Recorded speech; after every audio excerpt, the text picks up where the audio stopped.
Hey guys, how are you doing? This is Zed from Zed Outdoors and I hope you're having an awesome day. So today I'm with a friend of mine, Ellie of Wood, Wool, Willow. Ellie, how are you doing? How are you doing, Zed? You all right? I'm doing well, thank you. So if you're not familiar with Ellie, Ellie is a full-time craftswoman working from a home studio here in London with her speciality being spoon carving and also green woodworking in general and willow basketry.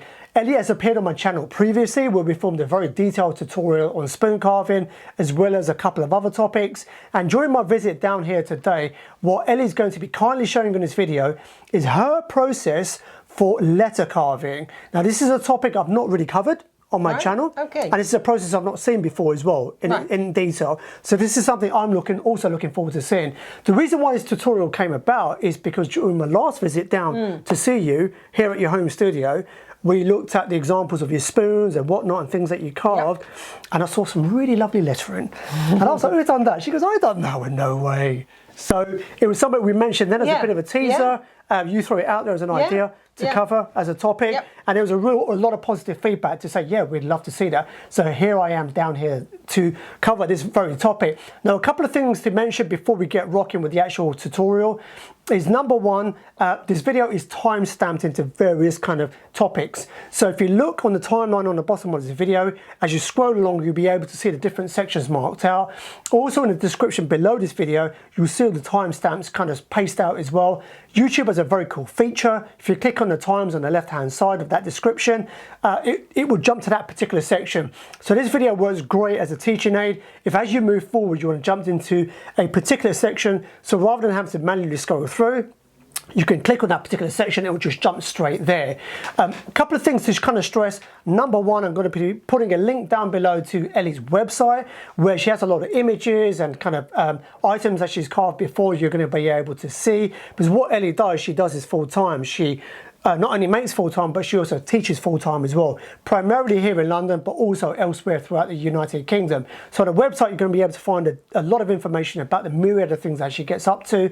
Also, I'm going to put a link down below to Ellie's Instagram. It means the world to me if you gain any value from this video whatsoever, to go and check her out over there and give her a follow. And once again, you can see the back catalogue of work that she gets up to, as well as things she's getting up to on a day-to-day basis even now.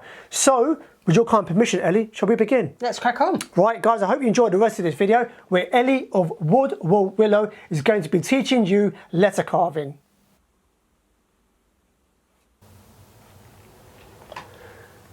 So Ellie, something I'm intrigued about is how did you get into letter carving yourself? I think I just like to write funny things on spoons. As you do. Yeah, of course. And so I obviously had a few attempts and they were a bit rough, and this, I think that's quite an early one there. It's a bit rough. I'm not sure if I've got any other early ones in there. I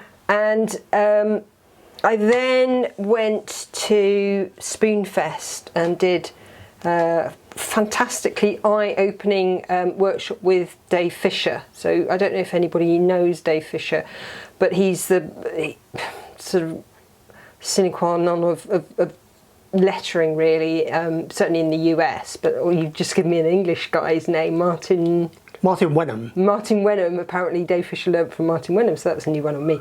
I've always liked lettering anyway. Originally I've done a lot of graphic design and lettering. I get very, very nerdy about lettering. Anyway, and I was just a bit frustrated not being able to articulate my ideas with a knife properly. So doing it was only an hour and a half workshop with Dave Fisher, but it was just incredibly eye-opening. He's tremendously down-to-earth and lovely guy, and is also an incredibly good teacher. And he just demystified the whole journey and just enabled me to sort of play around really a bit. And so it's just, from there, it's just a lot of practice and just sort of mucking about. And so, looking at a few examples over here, do you want to talk us through what we're looking at? Yeah, so I just put together some I've done recently, and some are stock. So that's one that we've done there. So salad servers are something that's quite popular. So, and I'm not saying that they're perfect, but yeah, there could be lots of improvements. but I think hopefully they work. So that's that one. Can't even remember what wood that is. I think this is cherry. Let's see. Plumwood. That's plumwood. So you've got a little inclusion there, so you sort of work around it. So there's a little bit of decoration as well. That looks like it's a baked something or other. What's that? Don't even know what the wood that is. It's probably so we've got that one. That's cherry. And then I did this one a while ago, and then I did another one a couple of days ago. So and the new one is from birch, so a much softer wood. So easy to carve in one way, to cut the letters out, but you have to be very careful that you don't overlift the wood, because especially when you're carving very close letters, so you know, carving really close to letters, it's very easy to sort of pull the wood from the joining letter out, so it's something that you need to be aware of. And then this is probably something interesting. What's this? Cherry. So that's cherry. So again, this is a cherry that I'd done a while ago, and then this is some more birch that I did a couple of days ago. And I don't like that. I much prefer that. I think that's just there's a whole, I will talk about the design in a bit, but there's a whole issue about the design that I prefer, that I don't prefer. Some salad servers.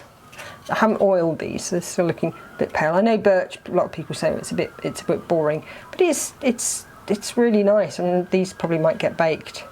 I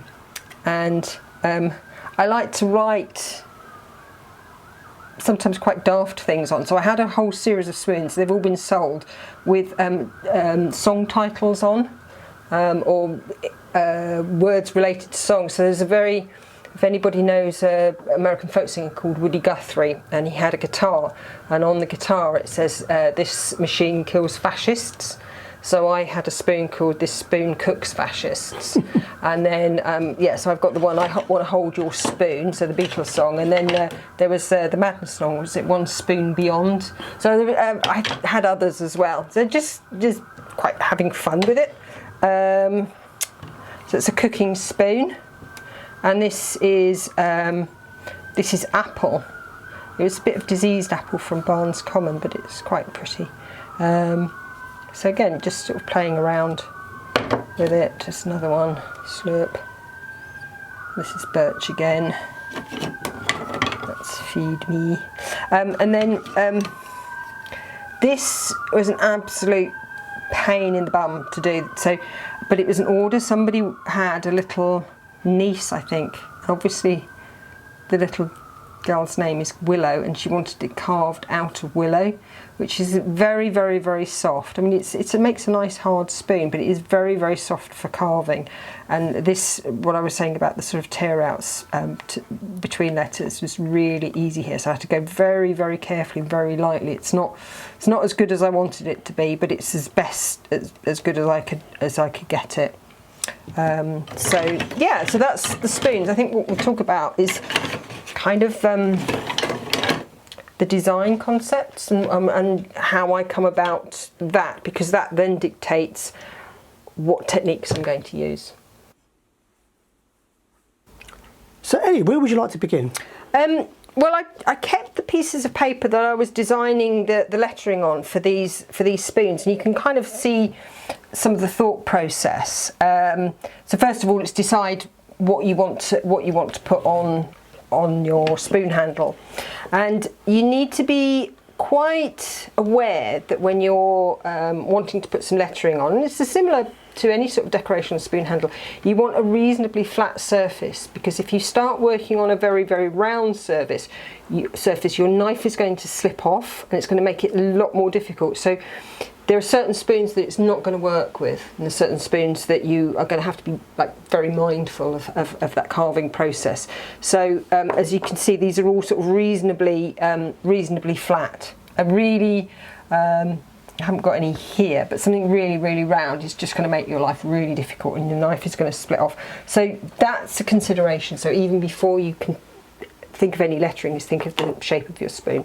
And is the wood dried or is it green? I use it green. I have used it dried, and there are pros and cons to each. Certainly the birch was really quite green when I used it, and it was probably a little bit too green. I think I should have let it dry a bit just because it was so soft. The apple, although harder to press into, you can see the lines are retained quite a lot of crispness. So it's playing around. I don't know if there's a right or a wrong way. I'm just saying this is the way I do it. Some people might beg to differ and say I'm doing it. No, you should only do it when it's completely dry. I don't know. I just think that there'd be tearing, but in a different way when it's dry. So first of all, decide what you're going to write, and do all your designing on paper, not on the spoon. Any artist, any graphic designer, any designer will say it's only as good as the work that you put in beforehand, and the designing needs to be done on paper. You can't design on the item. So for something like these, I knew that I wanted to write "Eat your greens." So what I did was I just drew round the spoon to give me a rough kind of shape of what I'm going to be working in. And then within that, I always write it out, just so I know what the letters are. I don't read these as words, I read them as individual marks. And so I can then play around, and you can see that I've been playing around. Well, do I use capitals? Do I use lowercase? Do I mix it up? What kind of E, what angles are these cuts going to be? Where's the S going to sit? So there's lots of playing around, lots and lots of playing around, and you need to be mindful of not working right to the edge, because again, if you're working right to the edge, you're going to slip and you can go right off, unless you want some cut lines to go right to the edge. But just be aware that you need to work within the parameters. I think that you certainly mixing up upper and lower case, that's not, and it's certainly something Dave Fisher does. It's not. There's no right and wrong ways. So you've got upper and lower case there. There's nothing wrong with playing around. So you can see how the F and the U joined together there, the O's obviously sitting together there. Some letters will be combined, so just trying to think, so like you've got the M and the P running in together there, and you can see on here there's an inclusion. So okay, well, let's work around it. I'm not going to carve over that because that would just be a nightmare. So I'm not precious about it, it's just what looks nice, and ultimately I want it to be legible, but I want an aesthetic legibility. I want it to look pretty, as a logo, almost like a logo. So once you've worked out your design, so let's say that's the handle that I'm going to be working with. I've got a big old serving spoon or something. So if let's work on. Okay, so that's the lettering that we somehow want to get on there, and that might be, I might end up having quite a few versions of that before I'm happy. So how do I want to play this?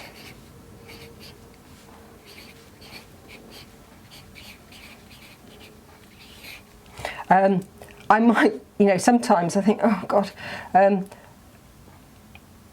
lot of lowercase is quite curly, whereas uppercase you can do lots of straight lines. So I might want to do all of that all uppercase.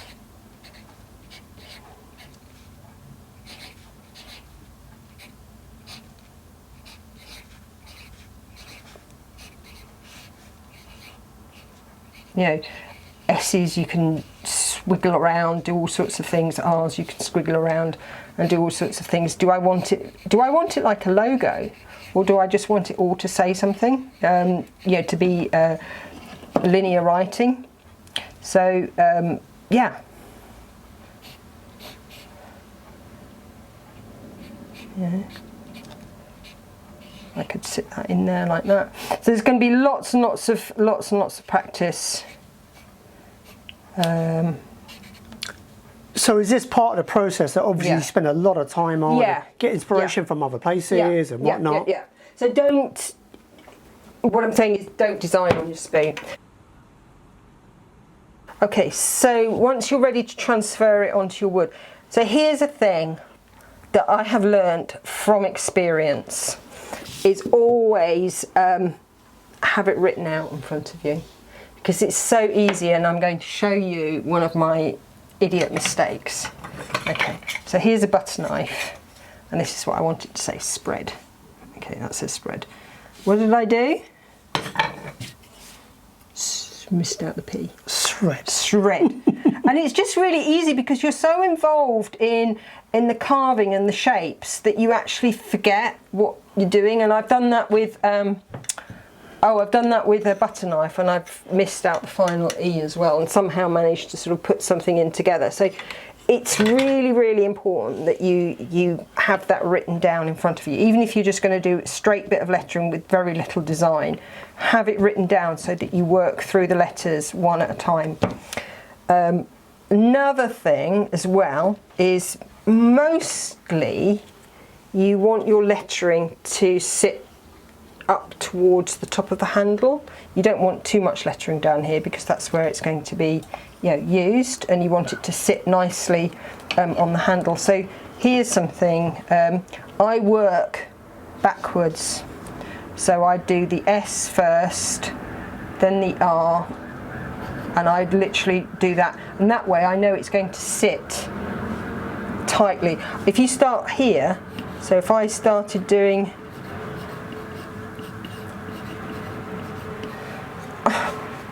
it's nowhere near where I want it to be on the spoon handle. So it helps you to see each letter as a shape, but it helps you to fit it in even more importantly. So I haven't even decided which one of these I'm going to do. So I'm just going to, there we go. Okay. All right. So if that's going to be our spoon handle, and I could spend a lot of time. This is just a brief intro. The other thing is if you've got a slant on your lettering, so a lot of mine is sort of slightly italic, make sure that all the lines are at the same angle, because there's nothing worse than having some that are this angle, some that are that angle, some that are that angle, to give it some uniformity. And you could be really anal about it and get a ruler and do it, but it just gives a bit of uniformity. All right. So that's roughly what we're going to do. This is nothing beautiful, but it's roughly what we're going to do. So yeah. Let's talk about the knife techniques. So this is a little bit of birch, I think, from that came from the workshop that I did with Dave Fisher at Spoonfest, oh gosh, about 4 or 5 years ago. And that's his R, that's my R, that's his 9, and that's my 9. And he really demystified it and said, well, there's basically 4 shapes that you need to get your head round when you're letter carving. So one is a triangle,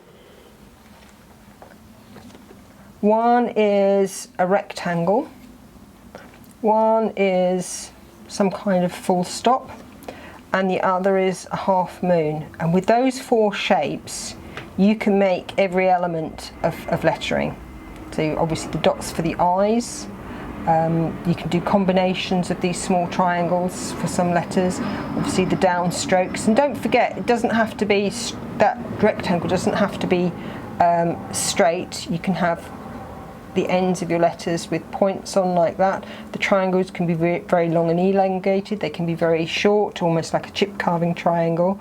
And the half moon, similarly, can be quite narrow. If you look at that 9, that's just made up of 2 half moons. That R is made up of a triangle and a rectangle. And with those and practicing those shapes, you'll be able to do all of the elements of any kind of lettering. I tend to keep away from serif, so that's a letter that has, so if we put in Z, this would be the serif, so it's going to have these little lugs on it, because they're an extra design element that's going to make it really difficult for you to do and keep neat. So I would avoid those if I were you. So to get to the lettering, I've been given these tools by a company in Ukraine called Beaver Tools, and they sent me some tools. Now, they've only come in the last couple of days, and I've been practicing with this. And it's actually, this little knife is lovely. I don't know what it's sold as, a detail knife. I think this is part of maybe a whittling set. So it comes with this knife and a chip carving knife, which I haven't really used, and a small, that knife, that was quite good for some toggles. Before this knife came, I was using this knife. I have no idea the company. You might recognise this brand. It was dead cheap at Spoonfest. And what I had done slightly is change the profile of the blade very slightly. So originally the blade was absolutely straight at the front here, it's dead straight, and I've just, it's not terribly visible, but I've just taken that bit off. So I've taken that bit off, so it's a little bit rounded. Dave Fisher, for his lettering, uses a beautiful old penknife, and he uses the small blade on a penknife, and the penknife blades are shaped like that. And he said that enables him to get right round the corners, so that's what I was doing with this one, was just sort of rounding it off. But this one is so fine that you seem to be able to get round the corners okay. So it's been quite fun playing with this one. So yeah, let's just practice those shapes. So you've got, I'm holding the knife quite far down, and I'm using my thumb for purchase. So for some kind of rectangular shape, it's down, down, down. You can see it's already lifting. Down. Okay.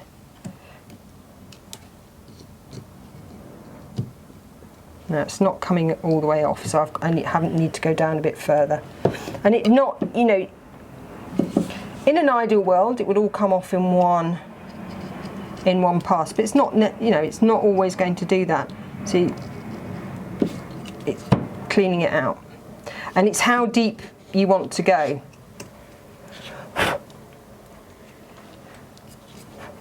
Okay, so it's how deep you want to go with it. You could make a much thinner, much finer rectangle.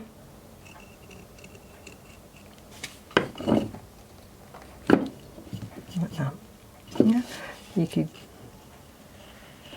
vary it. So we're going to be fine at this end, and then we're going to come out at this end.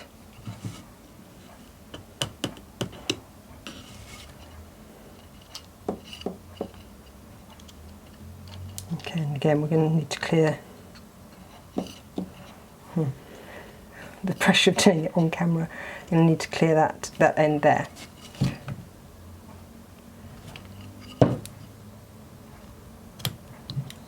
Okay. Okay. So a triangle, and that's, you know, anybody that's familiar with chip carving.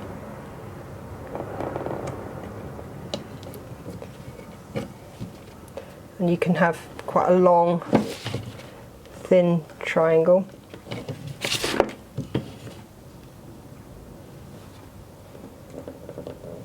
like that. Okay.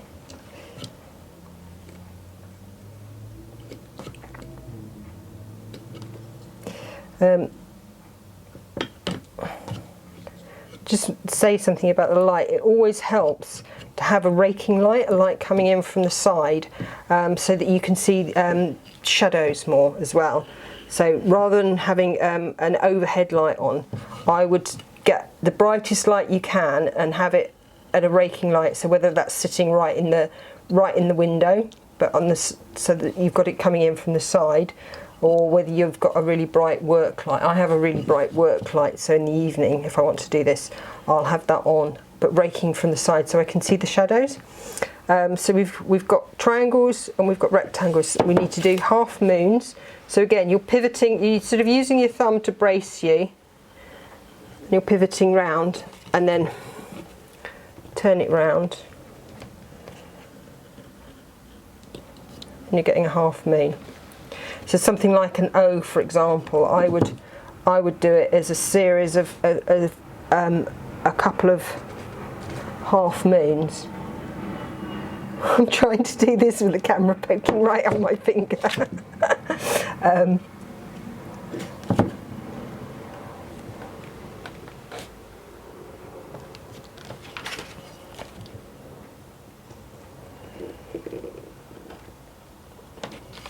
Okay, so something like that. And then the final one would be a full stop, and I would do it as a square myself.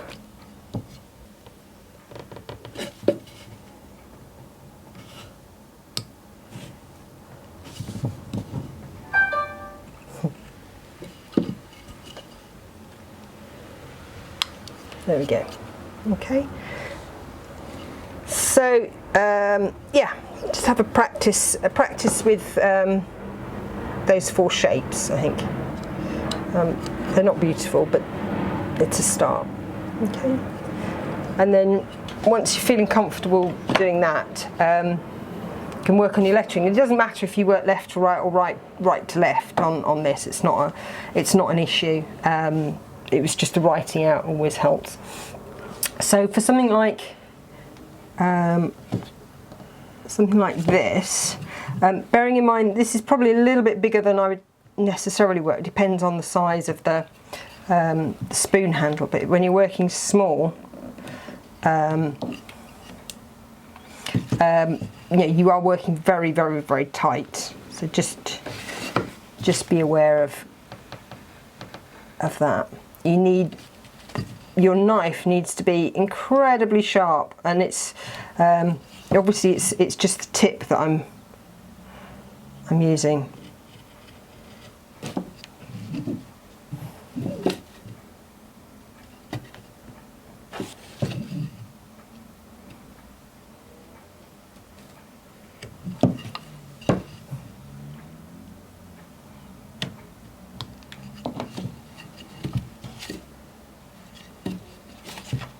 And I put the end stops in.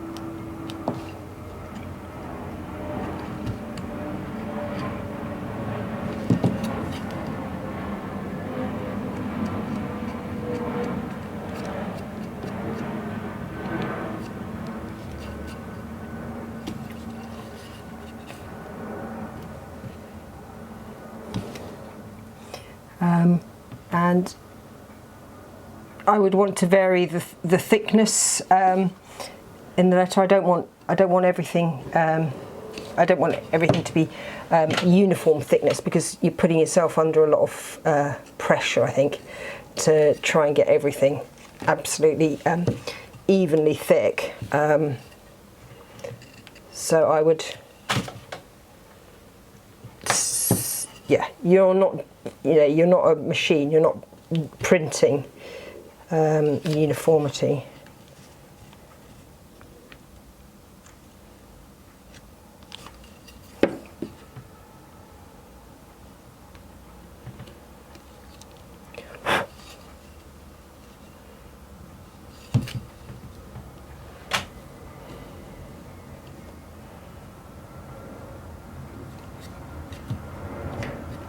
Okay. Yeah, so small O's, probably O's and S's are my least favourite.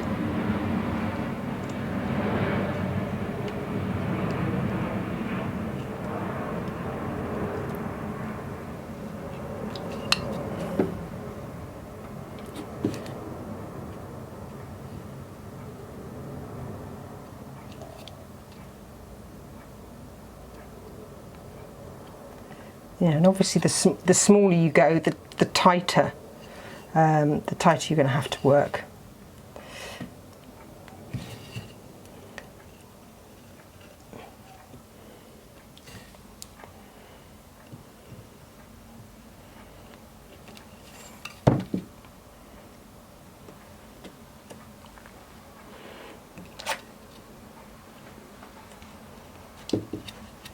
Okay, so just with these 4 letters, you can see it's triangle, half moon, straight line, triangle, triangle.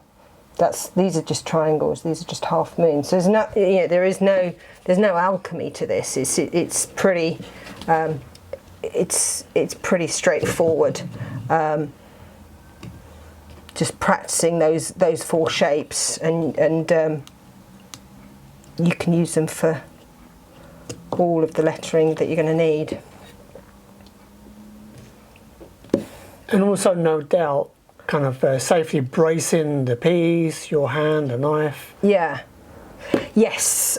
So it's definitely, if you work on, I'm working on a really nice flat piece of wood here, so it is a lot easier. What I'd say is, if you have a curved, something that's quite curved, if we look at the back of that spoon, if you start pulling that knife down there, as soon as it starts to hit that curve down, it will slip down really, really easily. So that's where you don't want to have your thumb anywhere near it. You can't brace it. Your thumb has got to be way in front of it. So I'd only think of writing in that very flat bit there. I wouldn't think of coming down here at all. It's just, you're going to make a complete mess, because what happens is you then get all these pull lines, and you just get all this. So if I wanted to have a T here, I'd make sure the T finished there. Because if the T finished there, the chances are it would run on, and then I'd get this scratch into the wood there. So yeah, I'm not going to do all of this because this is a bit boring, but I'm hoping that there's enough here for you to just get some tips. As I say, I'm not saying that I'm the biggest expert, but these are just some of the things that I've picked up and learned.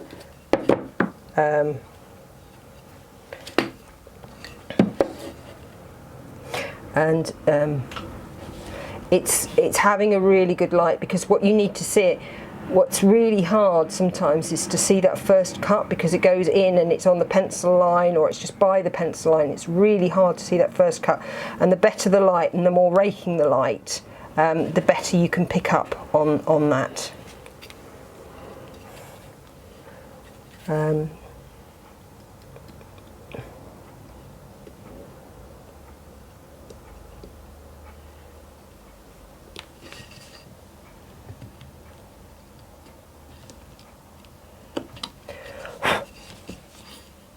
Yeah.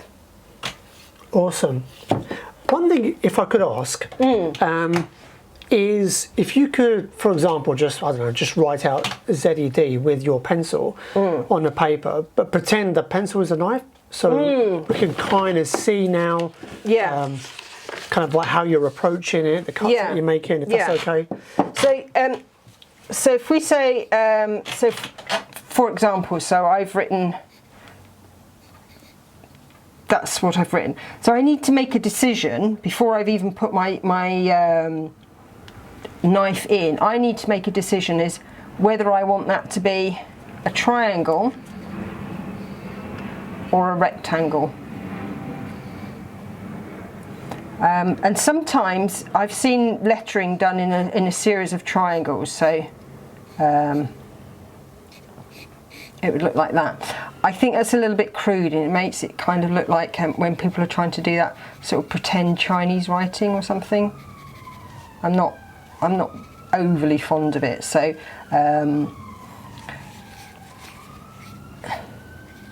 yeah.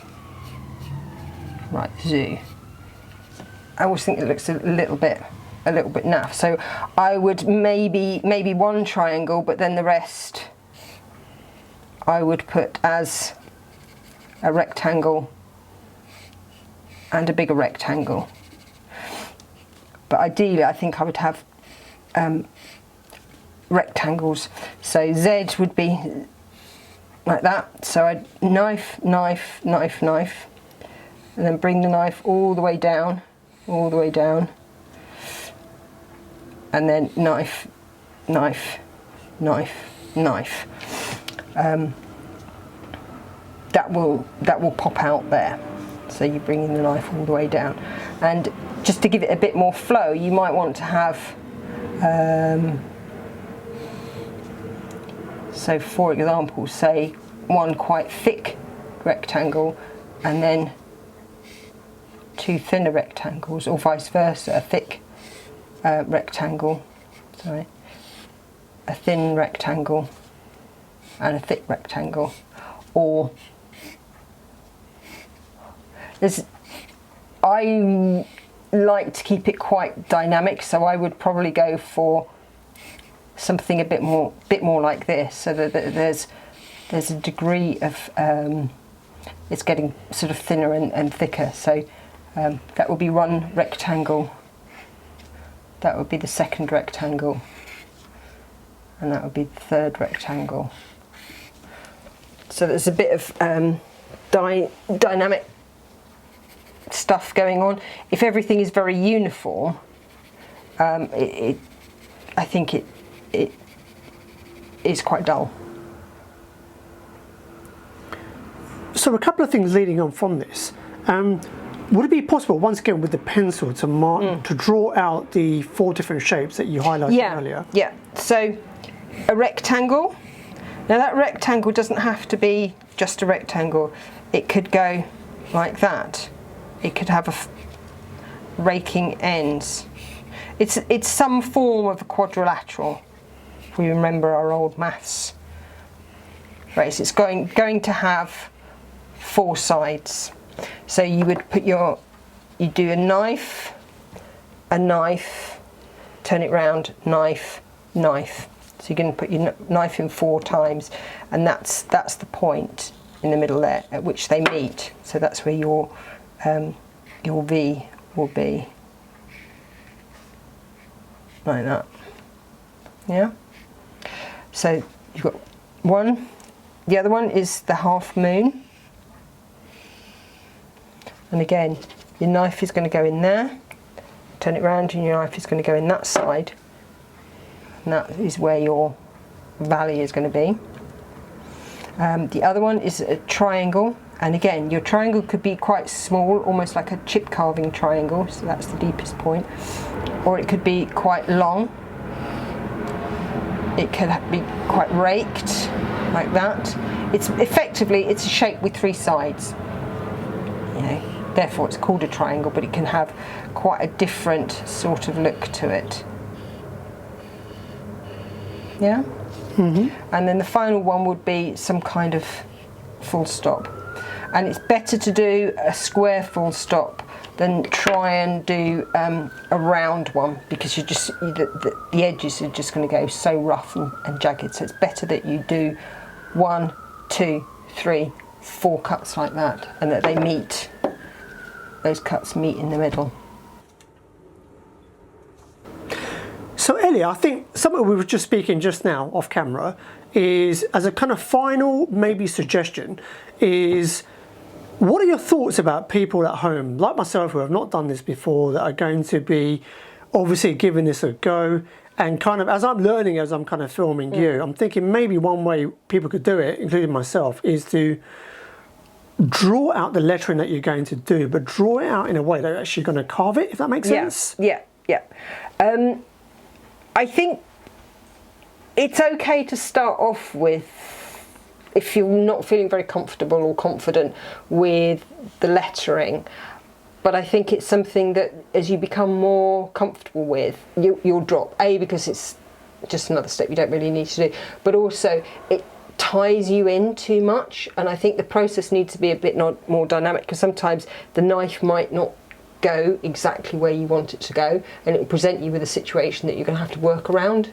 And it's very easy when something's not right, especially so if we look at this D, I can see up here it's all looking a bit rough, and something that's very easy to do is, right, well, I'm going to tidy that up,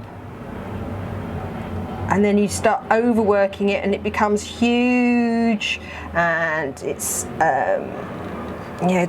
that edge starts to look really big, and then it starts to look unbalanced here, so you then go, oh, I've got to take a bit more off there so that it looks as wide as that, and it all starts to get a bit so just underdo it rather than overdo it. And that's why I think sometimes if you write it out very didactically, you might find it less helpful, because if things go wrong, you don't quite know where to move to.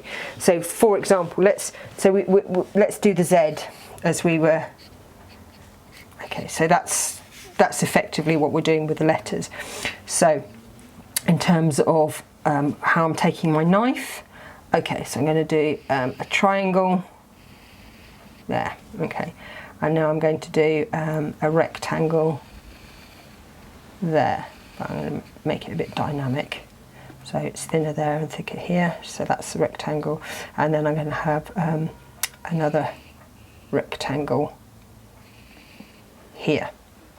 Okay, so that's that. So those are those 4 blocks, but it might be that ends up coming out a lot further or coming in a lot further, so you then need to redraw that. So you've got to be prepared to be a bit creative and dynamically creative. So the D, again, I would draw a rectangle and a half moon. Okay, and the E, a triangle, a rectangle, a triangle, and a triangle. Like that. So those are the moves in my head. But as you become more comfortable and you do a load of E's, you think, well, that's how I always do my E's. I mean, until you do something completely different, in which case you might want to do an E that's going to be more like that. Or you might want, well, certainly if you're doing a lowercase E's, there might be a series of half moons, something like that. So you can draw it all out. I certainly never put my knife onto my wood without knowing what I'm going to do. So for example, I know that O is going to be 2 half moons, and that R is going to be a rectangle and a triangle. S is always a bit more difficult, so you've got lots of different options with S's. So if you do a very roundy S, there's a lot of half moons in there, and a couple of triangles like that. Something sort of slightly more open, you might want to actually just do something quite big like that, and I'd finish it off with a triangle. So there's different sort of options, but I wouldn't even approach that without knowing. For example, if I'm going to do that style or that style, because it's quite an open one, I'm going to do that style, and I wouldn't do it without knowing beforehand. So it's a final recap to go over everything. Okay, so we've got, obviously you've got the item that you're going to be doing lettering on. Yeah. Then you've got a piece of paper that you essentially kind of draw around. and then obviously you take the time. This is obviously the time-taking process to do a bunch of mock-ups, play around with the initial design. Yeah. Then maybe as a suggestion, but like you said, not something that you should rely on. Once you've kind of comfortable with the design that you're going to do in terms of lettering, then maybe just in the beginning stages, just maybe think about what cuts you're going to do for the lettering. Then once you're kind of comfortable, have a rough idea of that, you then transfer that the design by pencil onto your wooden item. Yeah. And then that's it, you carve away. Yes, yeah. So once you have, I definitely would play around with practicing, because once you know which shapes are which, you will then be able to understand what kind of letters you want to be able to do. So, for example, if you are if you want to do more straight lines, then think of capitals. If you want to have a really nice, this one I liked here. I really like that because it was very, very roundy. It's not the easiest necessarily to carve, but it just looks kind of nice, and it's a nice sort of friendly kind of typeface. Whereas the one that I didn't like was the other tasty one I did, and that was done. That looks quite hard and harsh. So a lot of it is in the design process, and a lot of it is in what you feel comfortable carving. So that, in a way, is easier to carve than that. But to me, that looks nicer. So I'd push myself to do more of that. You can also, I mean, say it's whether or not you want to have any decoration here. So there's a little bit of chip carving on that one, which I quite like doing. So I would play around with this. So, for example, we could have, instead of putting these two O's together, we could put an O and an O like that, and then made the R bigger, so it sits in there. I'll put the S, so it sits around and comes around. That T and that D could be one sort of letter. So you can absolutely, we might just want to put them all together.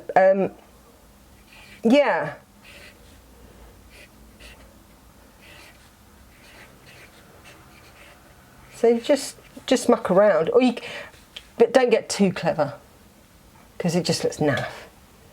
If the worst comes to the worst, just write it out. Use your handwriting. Use your handwriting and write it out, and then break that handwriting down and think, okay, so how can I?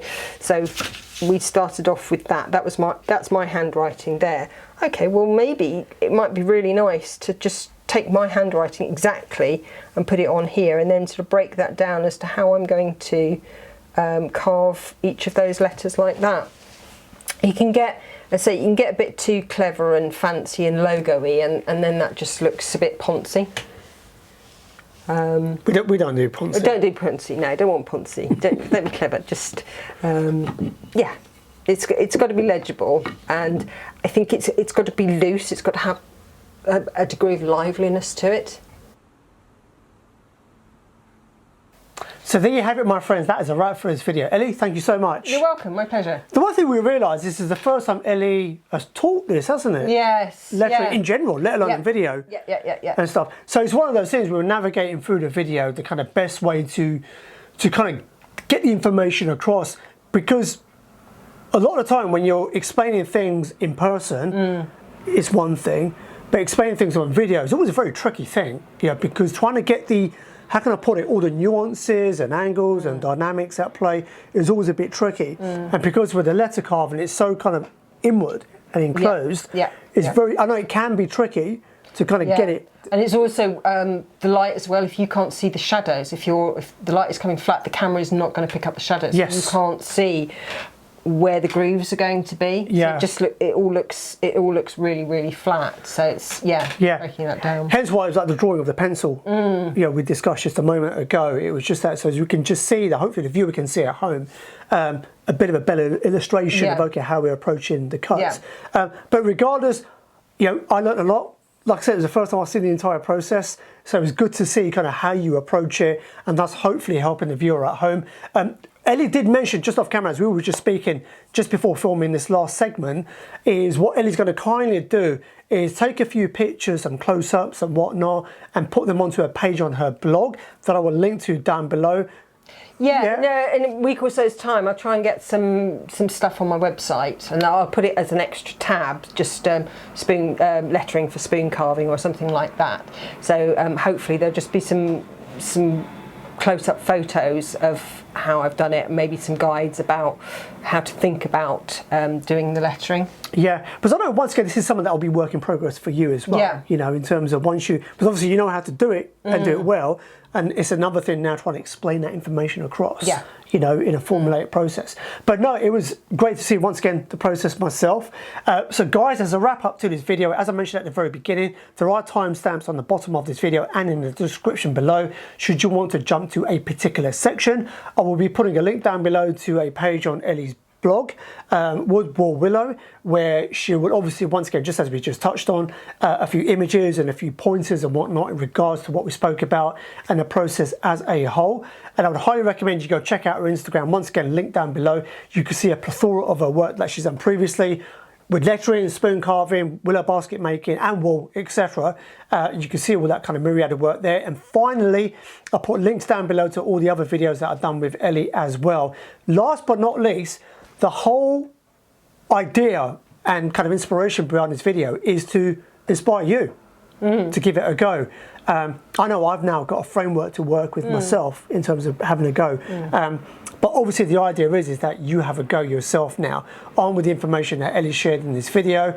Hopefully you can go out there and give this a go. If you do and you post it on Instagram or whatnot, be awesome for you to tag Ellie, absolutely, to let her know that, hey, look, this is what I've kind of got, this is what I've done, this is my first attempt or one of my few attempts that I've done. It would be great to see, regardless of your skill level in general with carving, beginner, intermediate or advanced. This is something I know even advanced people don't really do in terms of lettering and whatnot. So it'd be great to see people kind of give us a go no matter where you sit on that kind of experience spectrum. So once again, Ellie, I sincerely appreciate you inviting me down, allowing me to document your process. Welcome. My pleasure. Guys, I hope you enjoyed this video. Links to everything that we mentioned down below in the description. And please do give this a go. That's the whole idea behind us doing this video and this channel in general. And as always, I hope whatever you're doing, you have a blessed day, a blessed week ahead. From Ellie of Willow and myself, Sail Outdoors, peace out. Bye.